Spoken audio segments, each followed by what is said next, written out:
এনসিপির ১৬তম দিনের জুলাই পদযাত্রাকে ঘিরে উত্তপ্ত গোপালগঞ্জ। শহরের পৌর পার্কে পথসভার মঞ্চে লাঠি সোঁটা দিয়ে হামলা চালিয়েছে নিষিদ্ধ ছাত্রলীগ ও আওয়ামী লীগ।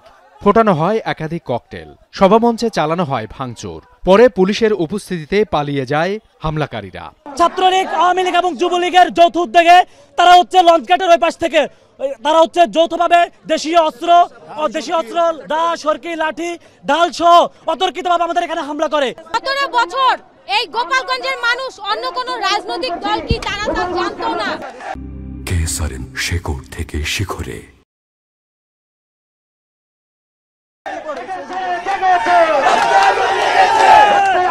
হামলার পরপরই সভাস্থলে পৌঁছে এনসিপির কেন্দ্রীয় নেতৃবৃন্দ।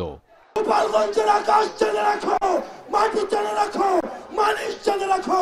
মুজিববাদ, মুজিববাদ, মুর্দাবাদ, মুর্দাবাদ, মুজিববাদ, মুজিববাদ, মুর্দাবাদ, মুর্দাবাদ।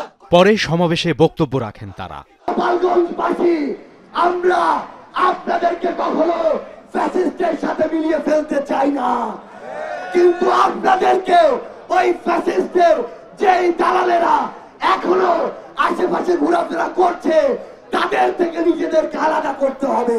আমরা বগুড়ার রাজনীতিও করতে চাই না, আমরা ফেনীর রাজনীতি করতে চাই না, আমরা গোপালগঞ্জের রাজনীতি করতে চাই না, আমরা সত্যিকার অর্থে বাংলাদেশের রাজনীতি করতে চাই।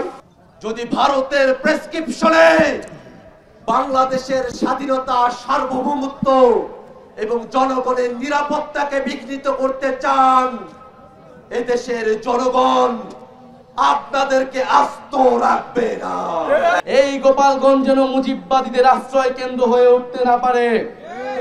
যদি পুলিশ প্রশাসন ব্যর্থ হয়, নিজেদেরকে রক্ষা করার দায়িত্ব, নিজেদের জেলার মর্যাদা রক্ষা করার দায়িত্ব, বাংলাদেশকে রক্ষা করার দায়িত্ব আমাদের নিজেদেরকেই নিতে হবে, যেরকমটা আমরা গণ অভ্যুত্থানে নিয়েছিলাম। এর আগে এনসিপির পদযাত্রা ও পথসভা ভণ্ডুল করতে সকাল ৯টার দিকে গোপালগঞ্জ সদরের উলপুর দুর্গাপুর সড়কের খাটিয়াগড় চরপাড়ায় পুলিশের গাড়ি ভাঙচুর করে আগুন ধরিয়ে দেয়া হয়। আহত হন গোপীনাথপুর পুলিশ ফাঁড়ির পরিদর্শক আহমেদ বিশ্বাস, কনস্টেবল কাউসার ও মিনহাজ। তাদের উদ্ধার করে হাসপাতালে ভর্তি করা হয়। একইভাবে সড়কে গাছ ফেলে এনসিপির কেন্দ্রীয় নেতাদের পথরোধের চেষ্টা করা হয়। এ ঘটনায় আইনশৃঙ্খলা রক্ষা বাহিনীর গাফিলতি উল্লেখ করে প্রতিবাদ জানিয়েছেন স্থানীয় এনসিপির নেতাকর্মীরা। একদল লাঠি সোঁটা নিয়ে আসতেছে, তোনারা ভয় দেখানোর জন্য একটা গুলি করবে, ফাঁকা গুলি করবে, কোনো কিছু করেন, ওনারা চুপচাপ দাঁড়ায় আছিল। গোপালগঞ্জ থানার ভারপ্রাপ্ত কর্মকর্তা জানিয়েছে, এই হামলা চালিয়েছে নিষিদ্ধ ছাত্রলীগ ও আওয়ামী লীগ। সাবিত সারওয়ার, এখন গোপালগঞ্জ।